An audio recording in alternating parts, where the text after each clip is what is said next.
Pois bem, vamos falar um pouquinho agora de reforma tributária. O senador Eduardo Braga protocolou na manhã de hoje o parecer sobre o projeto de regulamentação da reforma tributária. Braga manteve a isenção de imposto para carnes e ainda acatou uma emenda que inclui armas e munições no imposto seletivo, ou seja, uma carga tributária mais elevada.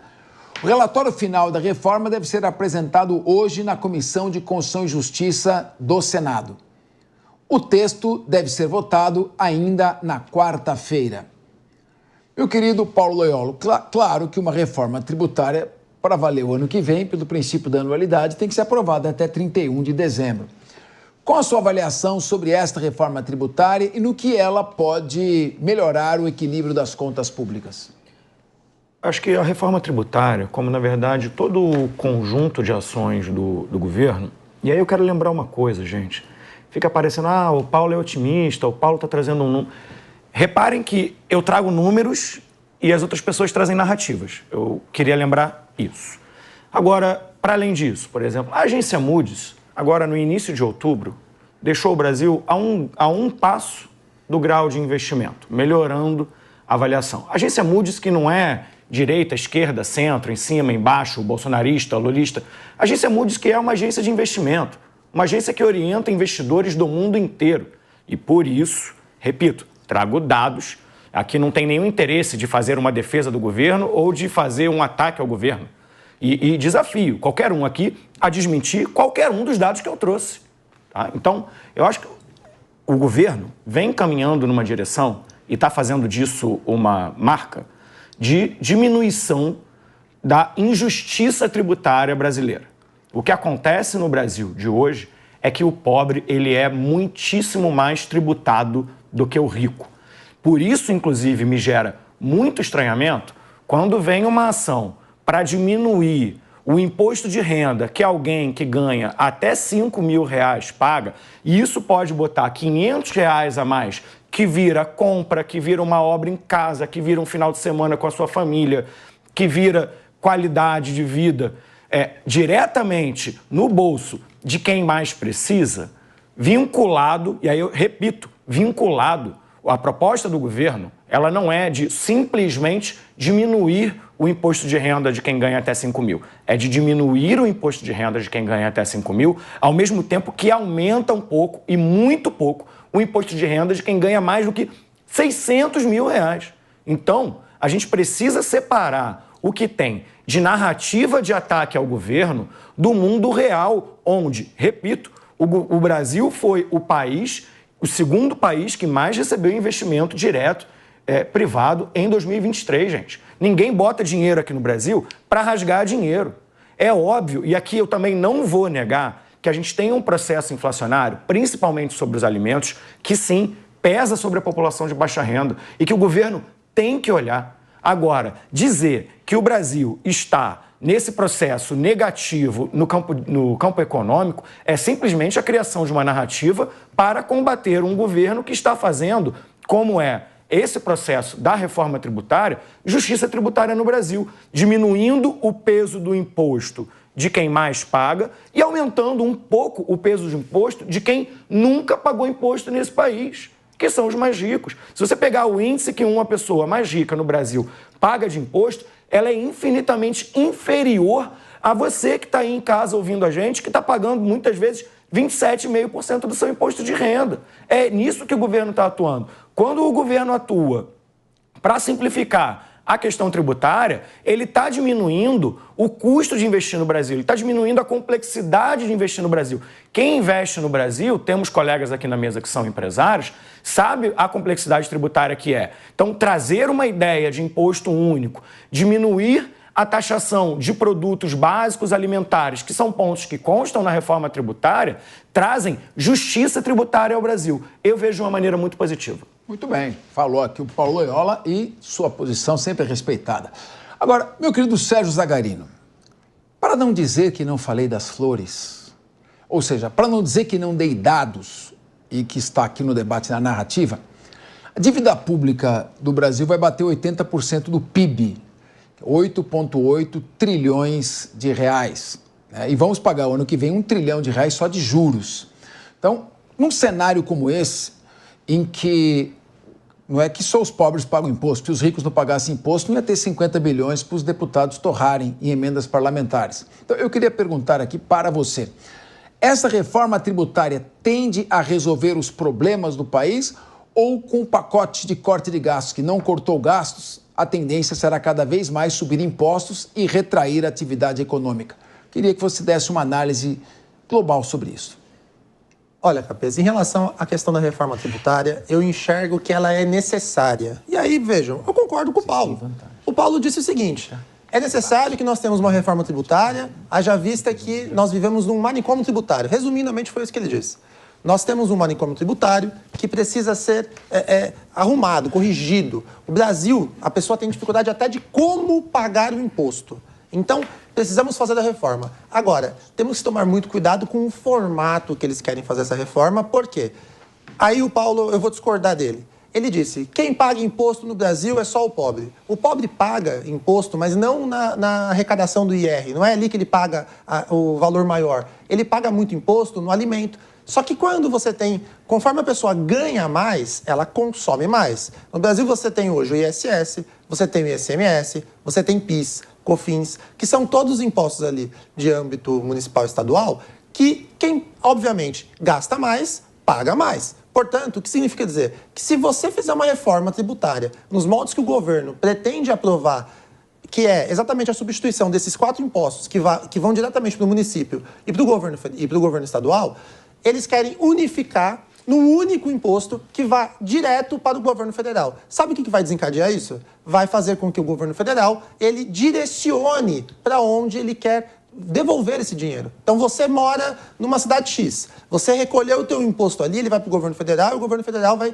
direcionar para onde ele quiser com base na sua própria convicção. Vejam, o Paulo fala, vive de narrativa. Não, o governo vive de narrativa, o governo não sabe para onde ir. As eleições municipais de 2024 demonstraram de forma clara que o governo federal vive pensando só nas próximas eleições, porque no município, que é onde as pessoas moram, que é onde existe ali uma proximidade com os políticos, eles não ganham lugar mais nenhum. Eles não ganham. Eles agora querem concentrar, eles já querem concentrar a articulação política, agora eles estão tentando concentrar a arrecadação de impostos diretamente para o governo federal. Então, reforma tributária é necessária, desde que nós tenhamos ali uma garantia de que os valores também possam permanecer com os municípios e os estados. Senão vai virar uma bagatela política gigantesca, vai ter um problema a mais do que nós já temos no Brasil hoje. Olha, e atenção, nesse momento, o relator da reforma tributária, senador Eduardo Braga, fala sobre o parecer do projeto de regulamentação.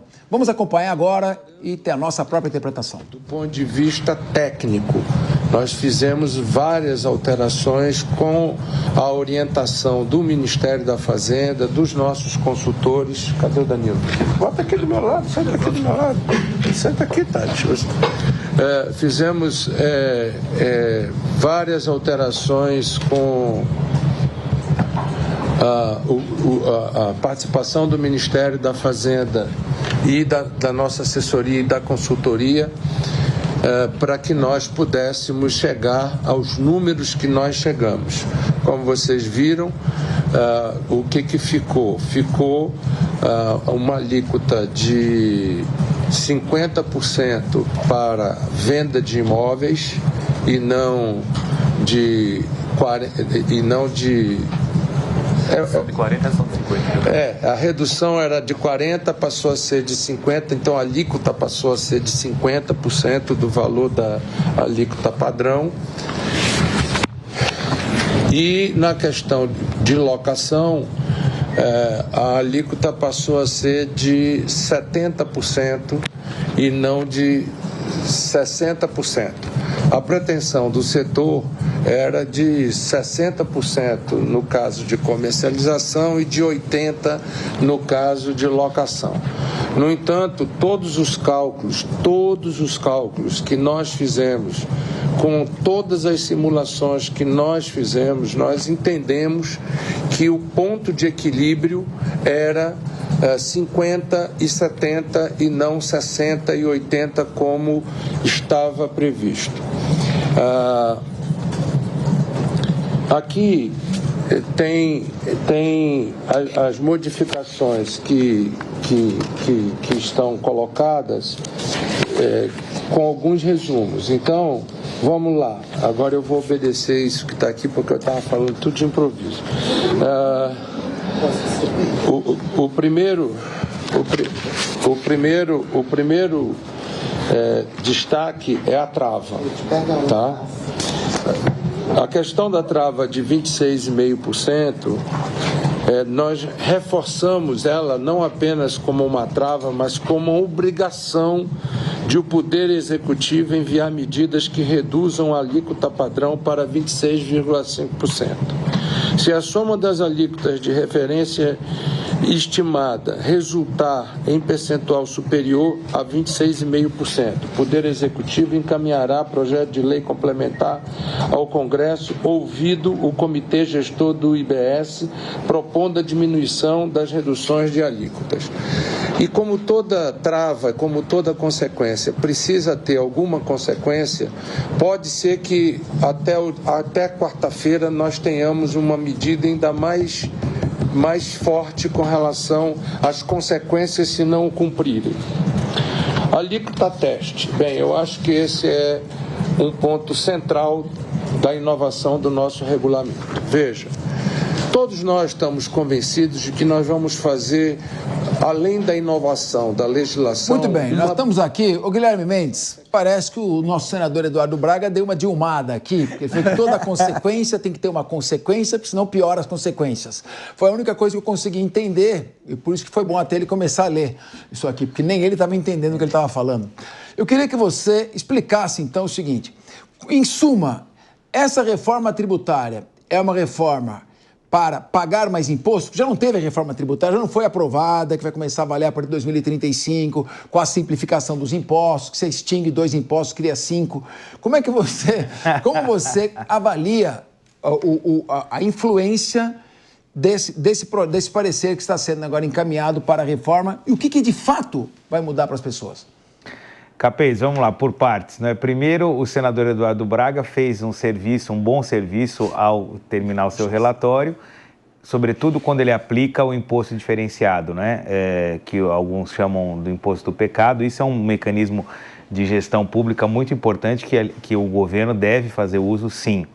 Mas, por outro lado, ele faz um desserviço nessa apresentação que foi desastrosa, extremamente confusa. Se você que está em casa assiste isso, da mesma forma como nós estamos assistindo aqui, nós ficamos bobos não pelo conteúdo, mas porque a gente não conseguiu entender nada. A apresentação foi muito ruim, deveria ter colocado um técnico, ou então simplesmente fazer uma apresentação com imagens, com gráficos, que ficaria muito mais fácil da população e da própria imprensa entender. Algo que a gente não conseguiu fazer aqui por meio da fala dele. Mas o que é importante se destacar deste momento, desse parecer? A reforma foi aprovada.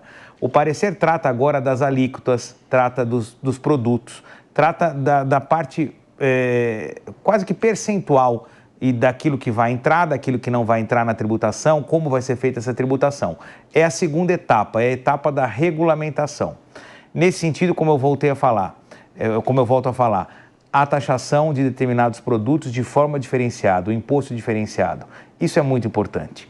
Então, isentar impostos de alimentos da cesta básica, alimentos de uso contínuo, como o arroz, feijão, o açúcar, o leite, alguns medicamentos, itens de higiene, isso é muito importante para a população porque facilita e aumenta o acesso.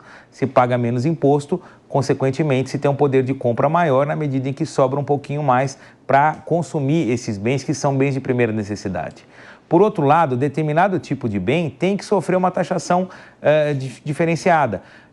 Em alguns países aqui, eu cito sempre o Uruguai, que para mim é um dos grandes exemplos disso. Ultraprocessados, alimentos com uma carga de açúcar ou de sódio elevada, bebidas alcoólicas, cigarros, enfim, todo tipo de alimento que, por um lado, seja supérfluo, ninguém é obrigado a fumar, ninguém é obrigado a beber álcool, ou, por outro lado, faça mal à saúde da população, eles recebem uma tributação maior. Por quê? Porque as consequências, sobretudo sobre o sistema de saúde, vão recair sobre a própria população. Então, o Brasil tem usado isso de forma muito tímida, sem dúvida, a diferenciação da tributação das armas e de um outro veículo automotor. Aliás, nós tínhamos que taxar, né, os jatinhos, as lanchas e tudo mais. Tudo isso melhorou. Agora, eu acho que o governo ainda deveria lançar mão de mais vezes esse imposto diferenciado. Isso é uma forma de gestão muito eficaz. Muito bem. Fica aí a alíquota zero para as proteínas, carne bovina, carne suína, carne de aves, enfim, e aumento dessa alíquota para a compra de armas, o imposto seletivo. Então,